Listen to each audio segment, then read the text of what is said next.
Okay, and my name is Kayla Bodi. I'm the program manager here with the Division of Child Care, and I oversee the criminal background check unit. So I'm going to make sure and put my contact information in the chat box. You'll have my email and my phone number.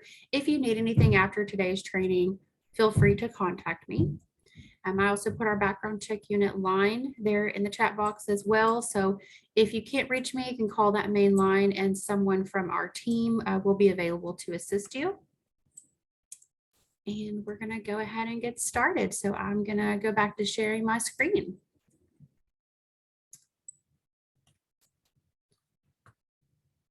Okay, so today we're talking about background checks, and the reason we do background checks is to keep children safe and make sure that we have a safe work environment for you and for your staff.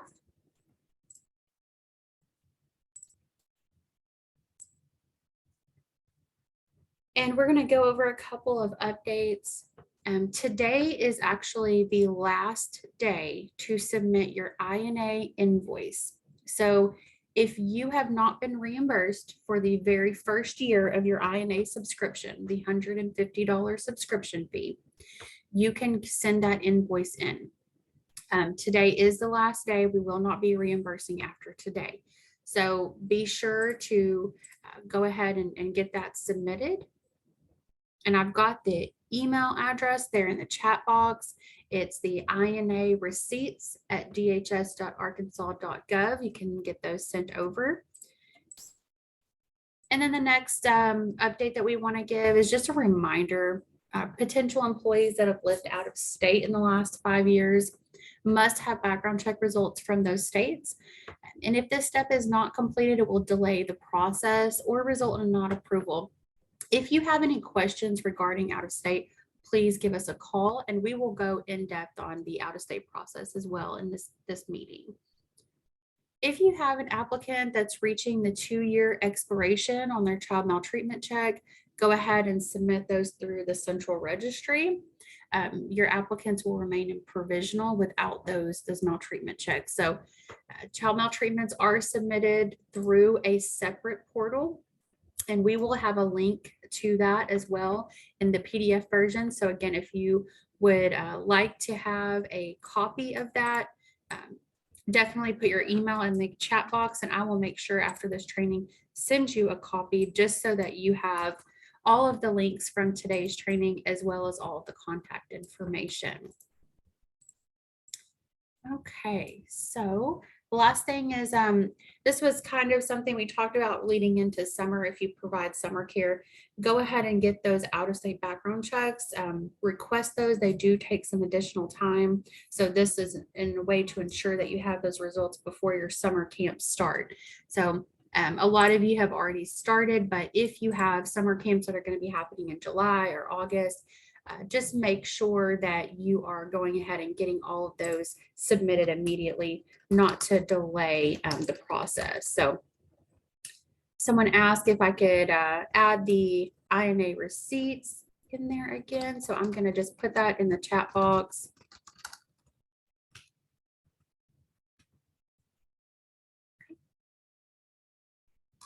Any other questions so far regarding the updates that we have just talked about?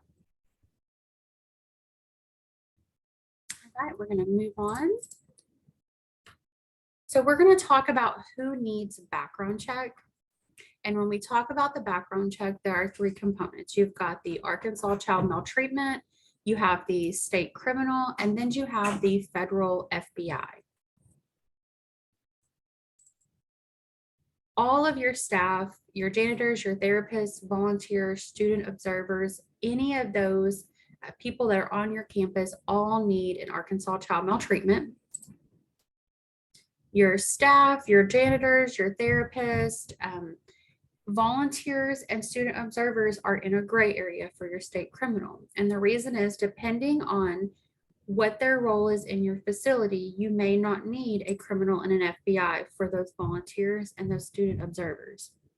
If they are coming in one time to read a book to the kids, they're going to be in the classroom with the teacher, they're not going to need that criminal and FBI. They just need the child maltreatment. If they are coming in 3 times a week and they are consistently on your campus, or if they are going to be coming in and observing, but you're going to be counting them in your ratio. Anytime they're counted in ratio, or they are serving any type of authoritative option over the children, they will need criminal and FBI. So if you've got a new person coming in that's a student observer or a volunteer and you're not sure, reach out to your licensing specialist. They will let you know exactly what you need to run for those applicants. And then again, anyone who's unsupervised, counts in ratio, or has staff roles with children will need a background check. That includes your transportation staff. And when do background checks expire? So your federal FBI and your state criminal are good for 5 years, and your Arkansas child maltreatment is good for 2 years. Do we have any questions about who needs a background check or how often? All right. So we're going to talk a little bit about disqualifying candidates. We're not going to go over the entire list. You can find this list in your licensing regulation book. It's in section 110. It should start on page 17. So a disqualifying candidate is someone that if they have these charges, they are disqualified from working in childcare. Now, these candidates can be disqualified if it's a misdemeanor and it's on this list and it has not been 5 years from the date of conviction, or 10 years with a felony offense from the date of conviction. So the reason we like to talk a little bit about this with you is in case you have someone that comes to you and they tell you, you know, they had a theft, shoplifting or a theft charge, and it was a felony and it happened 2 years ago, you know that they're not going to be eligible to work in childcare. Of course, anyone that you feel like is an eligible applicant, please submit them. We want to review their background check. We don't want to discourage anyone from applying, but this gives you an idea of what is going to be qualified and what is not going to be qualified. And so a few of those are things like assault, first, second, or third degree, breaking and entering, domestic battery in the first, second, or third degree, resisting arrest, theft of property. All of those offenses are disqualifying offenses based on the 5-year misdemeanor and 10-year felony timelines. Now, there are some waivers that you can apply for. There is a very small list in the minimum licensing handbook. There are 7 items on there. And one of them, for example, is theft by receiving. So refer back to your minimum licensing standards. If you have an applicant that comes in and they had a theft by receiving charge and they're upfront with you, you know that they're not going to be eligible, you can, depending on if they meet all the circumstances, you can apply for a waiver for employment if you're willing to stand behind that employee. So if you have questions, reach out to us, but these are what we talk about disqualifying offenses.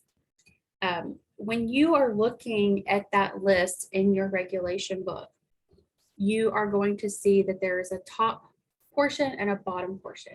Your top list has the permanently prohibited offenses. So the difference is that those disqualifying offenses, like we talked about theft, if it's a misdemeanor, as long as it's been over 5 years, they're eligible. These permanently prohibited offenses do not give any time frame. So if you have an arson, capital murder, sexual assault charge, these, it does not matter the time frame. If it was 40 years ago, you are not eligible to work with children. So that's the difference between a permanently prohibited offense and someone who is disqualified for the time frame. Any questions on disqualifying offenses or where to find those in your regulation guides? We're going to move right along. And I see Cindy's face, so I'm going to just take a minute to introduce Cindy. Cynthia Smith, she works here with our unit. You've probably talked with her before, or your applicants have probably talked with her. So Cynthia is on the call. If you have any questions or anything, she'll be kind of helping me watch the chat box as well. So Cindy, you stop me if there's something in the chat. Okay, let's move on to the electronic background check system. So all licensed programs must use the National Information Consortium of Arkansas, what we call NICAR. That is our online criminal background check system. Most of you probably already have an account with this system. It says Arkansas Department of Public Safety at the top. This is our electronic background check system.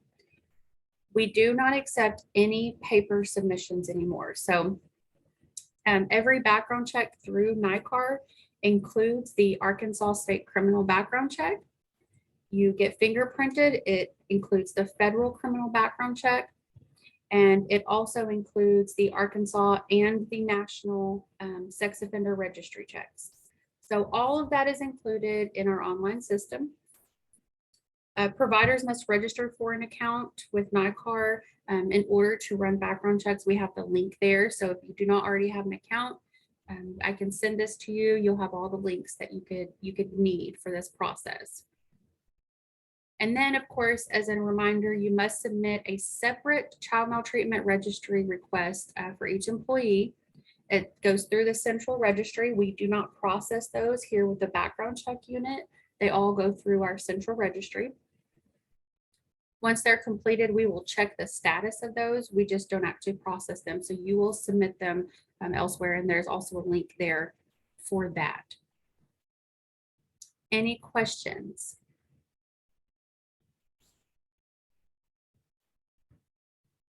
Okay, now let's go through the steps of submitting a background check.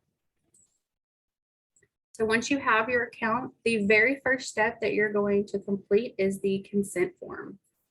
You'll need to make sure that you complete this in its entirety. I know some facilities send this to the applicant and have them complete that. That's fine if that's how you would like to do this. So it's a link that you can send out. Make sure that if you're a child care provider, which I believe everyone on this call is, that you are selecting CHI for child care. If for any reason you may have another option for CHW, which is child welfare, so like placement residential facilities, you may have DDS, you may have some other options depending on the type of your facility. But if you are submitting these for child care, you will need to make sure that you select CHI for child care. And it'll say child care next to it. So pretty simple. The only other part of this to really pay attention to is to make sure that if you are sending it out to your applicants, make sure they have your facility number, your license number, because they're going to have to put that in here. Sometimes we see people, it says facility number. Sometimes they put in the phone number. So make sure that your applicants or you are putting in your license number. That's going to help get it processed. We don't want it to be a delay. If it doesn't have a license number or it has an incorrect number, they'll be not approved. So make sure that you have that correct information. Any questions on the first part of the consent form? Okay, let's move on. So once you have submitted this form, a copy is going to be emailed to the address that was provided. So whether that is your email or the applicant's email, it's going to be in a PDF format, and they'll need to print it because it does need to be notarized and signed. So there's a couple of parts here. The first page is going to be the applicant's information. They're going to put in their address, their email. They're going to put in their social, their phone number, all of their demographic information. And then the second part of this is going to be regarding the state check. It's going to give you a paragraph regarding their privacy information and that they're consenting to have a background check ran. That needs to be notarized. And the last page is our Privacy Act and the challenge information. So this is a very crucial part in the background check process. Most of the delays that we have are due to errors on the consent form. So for example, the notary, if it is not stamped, or the stamp is not legible, or maybe the applicant signed it on the 30th, but the notary stamped it and then they dated it for the 15th. So if the dates don't match, you're going to get a not approval. It has to match. So that notary is saying that they watched this person sign it and they've verified their information. So those dates must match. The third page, it can be a different date. That's totally fine. But we just have to make sure that those dates match on the second page. So make your applicants take their time when signing this, really take your time when putting in the information, because this is probably where I would say at least 80% of our mistakes happen is the consent form. So any questions about the consent form or what information needs to be there? Okay. So now that you have your consent form complete, you're ready to go ahead and submit your applicant. You'll need to log into your NICAR account. And this is what the front page looks like. If you've never logged in before, you'll see the big red banner at the top that says Arkansas Department of Public Safety. And I know that can be a little confusing sometimes. That is because this website is in partnership with Arkansas State Police. They run all of your state criminal checks. So that is why you see that there at the top. This is partially their system. Now, you're going to log in here. You'll see there's some information on the pricing. You can just put your information there. If you, for some reason, forget your password or you're having any trouble logging in, you can reach out to the INA help desk, and they can help you get logged into that. And I'm going to just put... Cindy, will you put the help desk number in the chat box for me? That way you guys will have it if you need it. And it also will be in this presentation as well that I can send out to you also. Once you're logged into your account, you are going to click on the search tab. And this is where you will fill out the applicant's information. So I recommend to have a copy of the applicant's driver's license right there in front of you when you are ready to submit them. It's going to make it a lot easier for you. This is really important. So when you're submitting their information, it must match their state issued ID.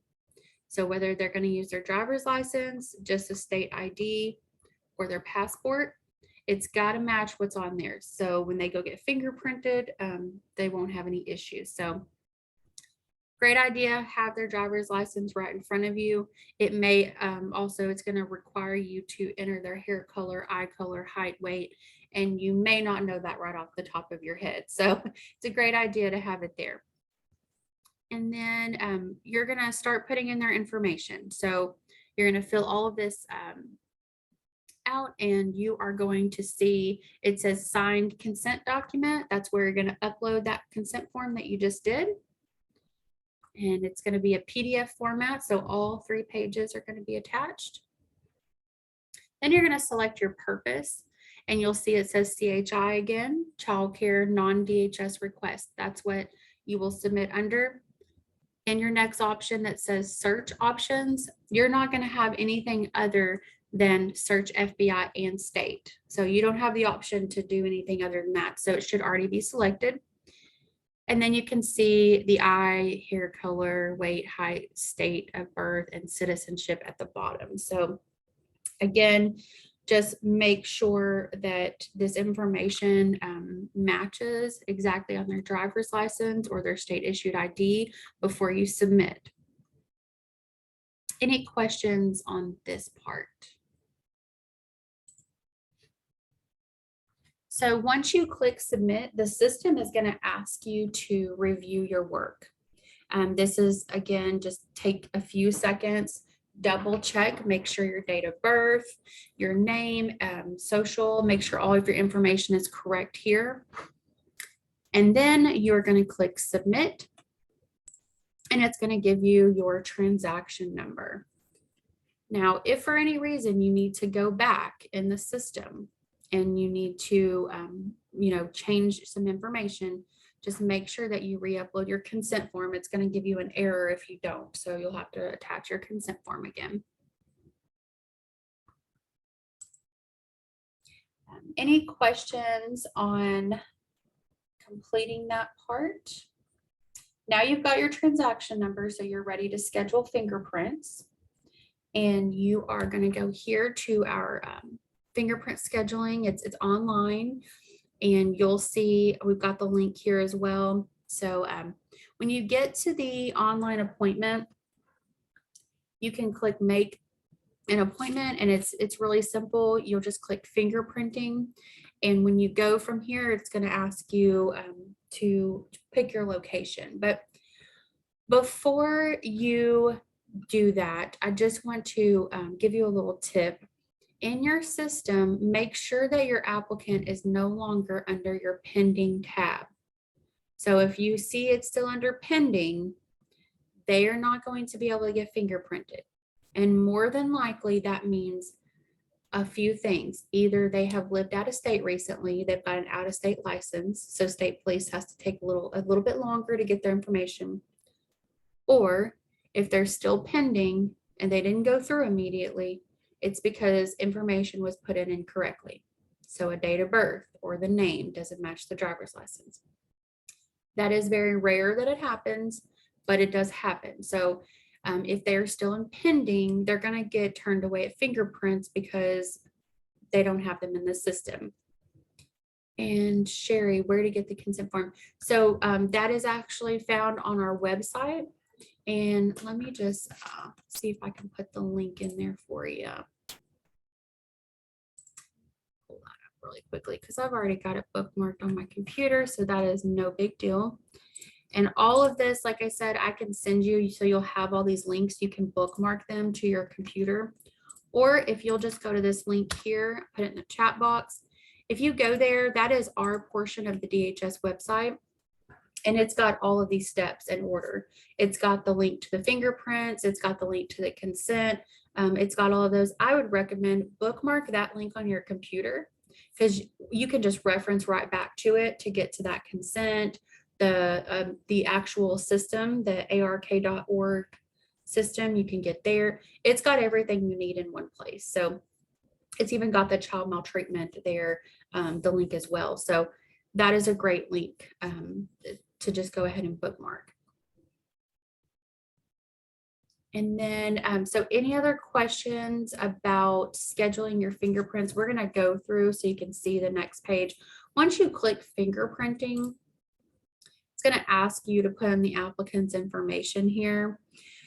So you can see you're going to put in their name, then you're going to put in their transaction, which always begins with CHI. And then it's going to have a 0 and a 0, and then it's going to have that search ID number. So sometimes people call and they ask, well, what's the transaction number? Maybe you didn't get confirmation, or you didn't print it out, or you didn't write it down. If you go back in your system and you go under the history tab, you see where all of your applicants have a search ID number to the left. That is the same number. You just put 2 zeros in front of it. So that is the same as your transaction ID. And then if you have an E number, you're going to put this here. Now, an E number is only going to be applicable if this is a second submission because their first prints were rejected. So it's not a required field. You would know if you have an E number. You will get a notice in the mail from Arkansas State Police that tells you this person was rejected. It just means that they could not read their fingerprints. That's all it means. And that they need to go back and get printed again. And it's going to have an E number for you. So you'll just schedule them to go back a second time. And we can talk a little bit about rejections. Again, we'll get a little bit more into that, but here is where you would put it so that the fingerprint technician knows this person that's coming to me, it has an E number, they're a rejection. I need to make sure that I submit this correctly. So that's where you'll put that information. And then you're just going to click continue. It's going to give you the summary page so you can verify the information. And then you're going to see this page with the locations. We've added a few new locations to some of our county offices. There is one, I believe we've added North Little Rock and Perry County, I believe. So We've got a few new locations that you may see on the map, and we're still expanding. But you can put in the zip code or location. And if you have an applicant that maybe commutes and they have a county office that's closer to their home, you can do that. It does not have to be the county office where your facility is. So any of our locations, you can schedule it. And next, you're going to enter the personal information for the applicant. So email and phone number, you can select the option to receive a text message reminder. This is going to send the applicant confirmation information on where they're going, what time they need to be there, and what date. And then, of course, your next step is to submit your date and time. And typically the appointments are about 20 minutes apart. That's typically how long it takes once the applicant gets there. As long as everything is ready and they have their ID, it should not take very long. They shouldn't have to wait. They should be able to just go in. They've got that scheduled appointment. So as a reminder, just make sure that the applicant takes their state issued ID. And I know we've kind of talked about that a lot. That is because a lot of times we'll see people go in and they don't take it and they're going to get turned away. So we don't want you or your applicants to waste any time. We know a lot of times they may be going to do this on a lunch break, or they're doing it on their way home or before work. So we don't want to waste anyone's time. Just make sure that they take that with them. Any questions on scheduling fingerprints? Okay. So the last thing that you're going to do to complete your applicant is to submit their Arkansas Child Maltreatment Registry check. And we don't have a whole lot of reminders about this. The one thing is to make sure that they list 5 years of residency. So just make sure that they do that so that we know if they've lived out of state. And the next thing that sometimes we have an issue is right here, as you can see on the screen, there is an option that asks you why you're requesting this check. So a lot of times people will read the very first sentence that says you are a teacher, and they'll stop there and select that one. So that goes to the Department of Ed for public schools. And I know it can be a little bit misleading because sometimes if you have an applicant that's doing this, they may think, well, I'm going to be a teacher. So make sure they understand it's like the second option, and it says you are a potential or current employee of a child care facility that is licensed by Department of Human Services. And the reason why this is important is because that way we will have access to view those. If they don't select that second option, we won't have access. So we will have to wait on you to send us a copy of it, and it's just going to delay your process a little bit. So make sure they're selecting those, the second option, and to make sure it goes to the correct place. Any questions about submitting child maltreatments? And we've got a link here, and again, it'll be on that website that I shared in the chat box. It is a different system, so we've got their contact information as well here. That way, if you have any problems, you can contact Central Registry directly, and they'll be able to help you get that process. So we are gonna go on. We're going to talk about some special conditions. We were just talking about the public school system. So there are a few different agencies that are going to have special conditions when it comes to background check. If you are a school district and you also have a pre-K program that is licensed under DCCECE, currently you have to submit background checks under both. So you may have a prefix that is EDU and CHI. So those applicants would have to be submitted under both. And then the same for our DDS providers. So some providers may have DDS as an option on their account, and they have to submit applicants under both. They have to meet separate regulations. They have to meet separate list of disqualifying offenses. So that is the reason why. Most of you are not going to have that, but if you do, if for any reason you think that you may need those and you don't, or you have them and you don't need them, give us a call. We will be happy to take a look and see if you need it. We'll work with licensing to determine if you need those. and we can help you get it taken off there if you don't, or get it added to your account if you do. So let's see here. Any questions so far that I have not covered? Okay, we're going to talk about out of state. So this is one of our biggest reasons that, you know, there may be a delay in the process. Your applicant may be in provisional for a while, and it may be because of out of state. If the applicant has lived out of state in the last 5 years, they do have to have background checks from that state. So the reason out of state is so confusing and it can get, you know, it can go so many different ways is because every state is different. Their laws are different, their processes are different. They may do background checks totally different than we do. So in order to kind of help, we have created a guide on our website so that you'll know exactly what you need to do for each state. When we talk about the background check in another state, it is the same requirement as we have here in Arkansas. So criminal, child maltreatment, sex offender. Those are the things that we're looking for. There are some states, they are called NFF states. And these states participate in what we call the National Fingerprint File. When your applicant goes down and they get fingerprinted, those criminal results will come back on their report if it happened in one of these states that participate in this program. Now we have a contact list, and that is an easy way to see what states this applies to. They're listed in red, but it still can be confusing. So that is why we kind of took it a step further and we made this portion of our website to help guide you. So it is very simple, and I'll go here. When you go to our website and you click on out of state and you click that this person has lived in Texas, it's going to give you the exact information that you need. So whether or not they need a criminal, maltreatment, where to get those.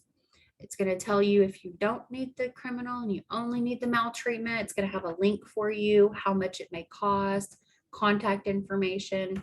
Anything that you could possibly need for that state should be there on our website.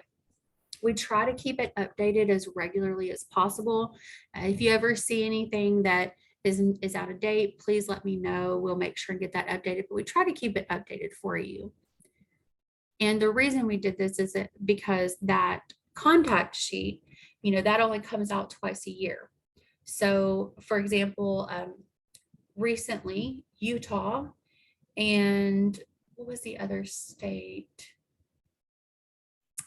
I believe it was Michigan and Utah. Just recently, they have become part of this national fingerprint file, whereas before they were not. So we just made those updates to our system.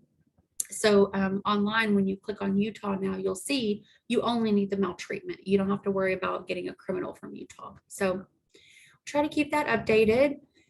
And then, of course, there are some special conditions. So Tennessee and Oklahoma, we run those here in our office. So if you have an applicant that's coming from Tennessee or Oklahoma within the last 5 years, you don't need to do anything for them. We will take care of that here. And then California, there are no records that are required. We will do a sex offender here in our office, but California is a closed record state, so you will not submit anything for California. And then Arizona, they will only release the child maltreatment. So that's the only thing that you're required to do.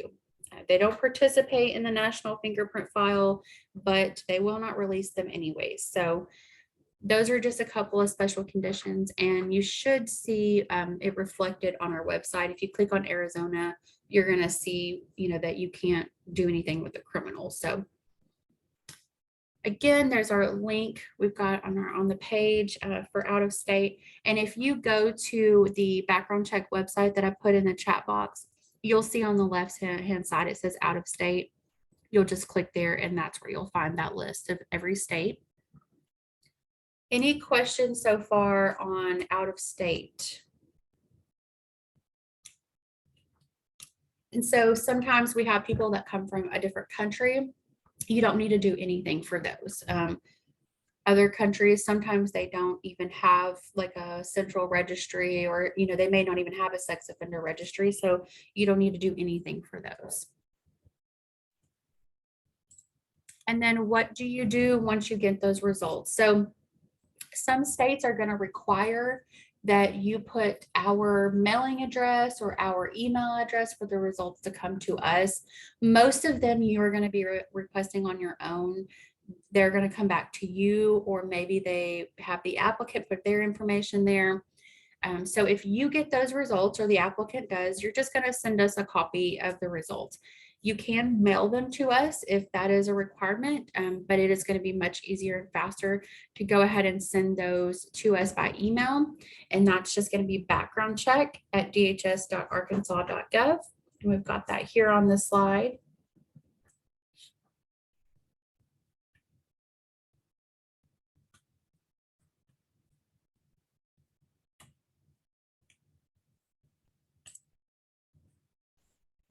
Okay, and so we're going to go over just a few things that we can't stress enough. And we've talked about most of these things throughout, but the electronic background check process. So a staff member may not begin work until the state criminal has come back as satisfactory. So what does that mean? That means in your NICAR account, your overall status must be provisional.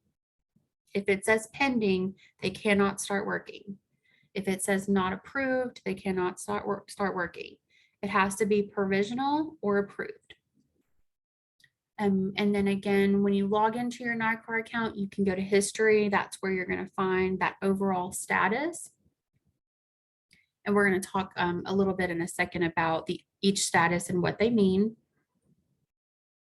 Making sure that all of your information is correct before submitting. The applicant's name and date of birth must match their state issued ID or passport.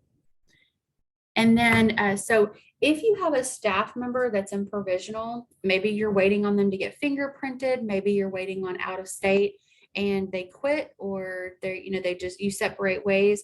Let us know about that, because what we'll do is we'll go in and update their status so they're not just kind of hanging out in provisional in the system.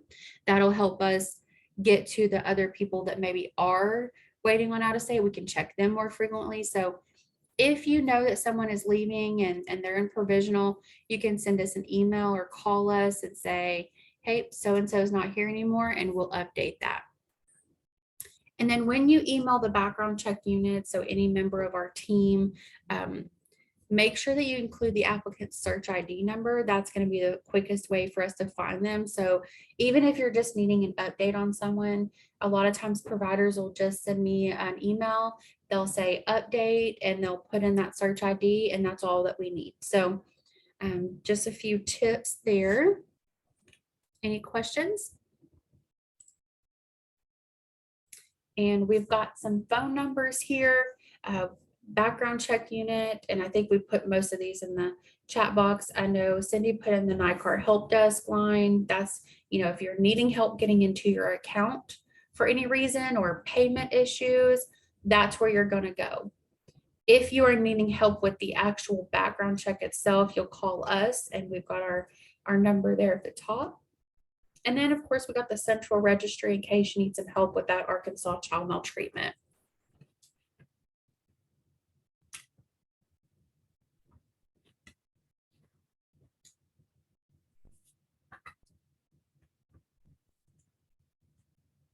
And next, we're going to talk about some possible delays in the process.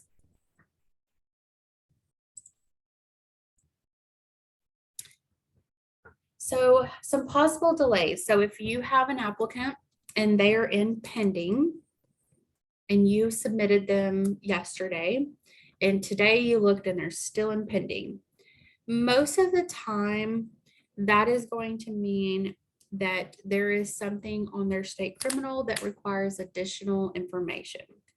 So it could mean that we haven't gotten a chance to update it, but we do process those 24 hours prior. So if you submit an applicant today, we're going to be processing those tomorrow. So within 24 hours, you should get at least a provisional. If you don't, it may mean that Miss Cindy here is sending out a letter to that applicant and she is asking them for some additional information, because we can't move forward if there is something that we need further information on that state criminal. You shouldn't really have a whole lot of pending. That is going to be fairly rare to happen. You mostly will get those provisionals, but if you do have someone that's pending, and you have a question, or you're like needing them to start, that afternoon, and you just put them in, call us. We will take a look at it. If we can update it to provisional so that you can get that person in to come do lunch breaks, we will do that for you. So just call us, email us, let us know, and we'll do our best to help you. Then we have provisional delays. So this is going to be your most common. If the applicant says its fingerprints are pending, that means they haven't gotten fingerprinted yet. So they're going to be in provisional. Then you are talking about the fingerprints being rejected. And we said earlier, you'll get that E number. So the reason that's going to be a delay is because you've got to wait for state police to mail a letter out that says that they've been rejected. They will upload it to the system under your attached documents. So you can find it there as well, but you're getting that letter and they're having to go and get fingerprinted a second time.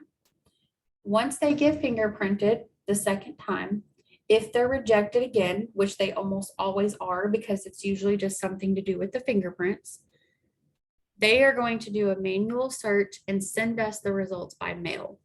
So anytime someone's rejected, the process is just a lot slower because it's all happening by mail.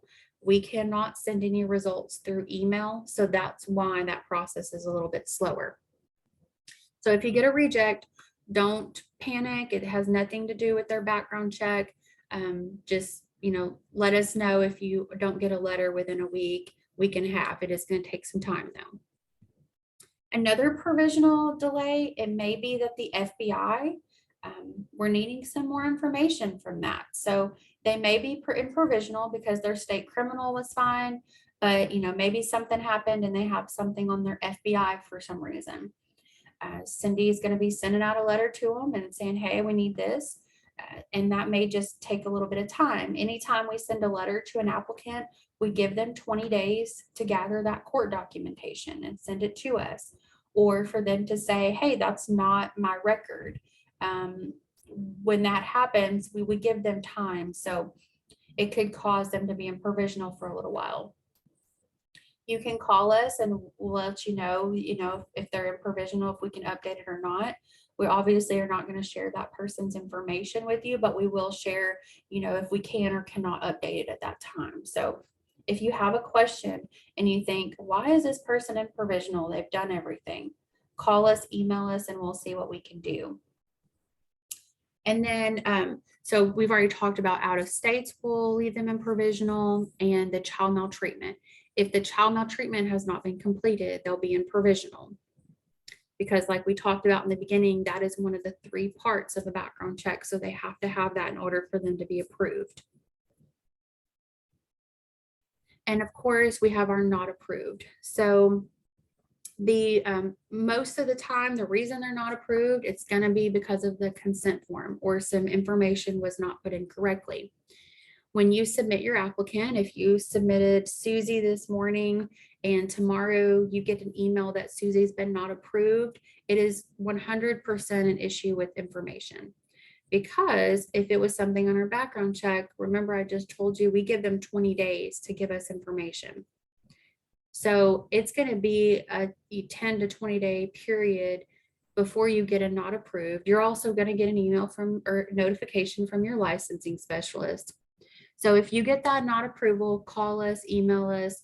If you're not sure what's going on with it, if it's something on the consent form and you realize, we've had things attached like physicals, or I've had divorce paperwork uploaded to the system. So if you accidentally uploaded the wrong thing or you just forgot a page, you can just email that to us. We'll get it uploaded for you and we can get that person processed. So it's not a big deal, but if you get that not approved quickly, it's probably missing a signature, or it's missing a date, or the stamp is not legible, or like we said, the date does not match up the applicant's date.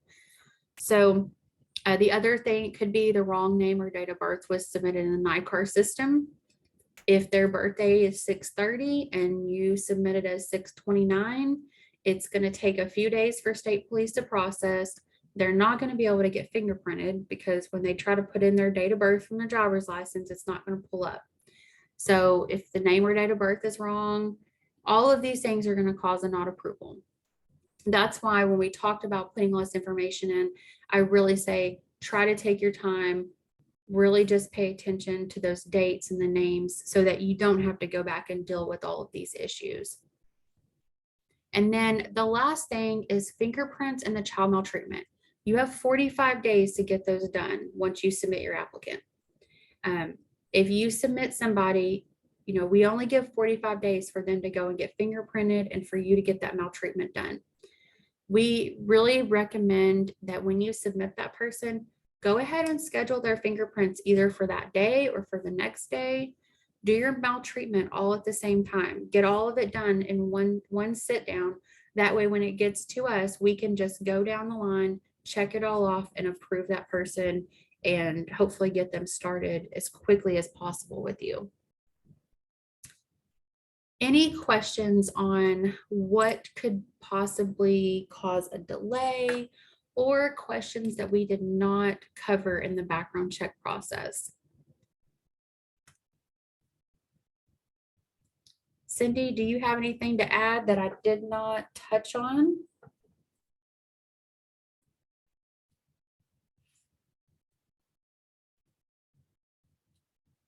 No. Okay. Any other questions? Oh, yeah, I do have one thing. Yeah. That if they stay in that pending status so long, or if they're provisional and the applicant wants to reach out to me, because sometimes they don't accept those certified letters that we mail out, they're more than welcome to call, and we will verify some stuff and we will help them let them know what I need and what needs to be sent in. So the applicant can always call us too. Yeah, they can always call us. And you can always call us if you have a question, and we're going to let you know, that we can't maybe discuss that with you, but hey, they can call us. A lot of times if you've talked to me, I may say, yeah, have them reach out to me, have them reach out to Cynthia. So of course, when in doubt, always give us a call. That's what we're here for. We want to help you. So any other questions, comments, concerns?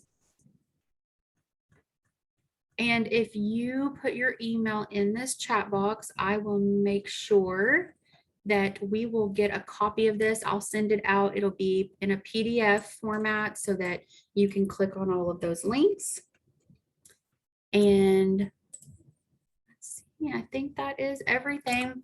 Thank you all for joining us. We really appreciate you taking time out of your day to meet and discuss this and go through this training process. I know that you're all very busy, and so we appreciate that you're taking time to be here, and I hope that it helped a little bit if you had questions or just needed some guidance. This will be on our website. The recording will be, as well as the ones that we've done for previous months. So you can go there and rewatch if you need to. And if you have colleagues, if you have other directors, facilities that you think would benefit from the training, have them join us. We do it the last Thursday of every month. You can also share the recordings with them, share this information. We just want to make sure that you guys have everything that you need to be in compliance and do what's best and keep children safe in Arkansas. So thank you for joining us, and thank you for everything that you do. Have a great afternoon.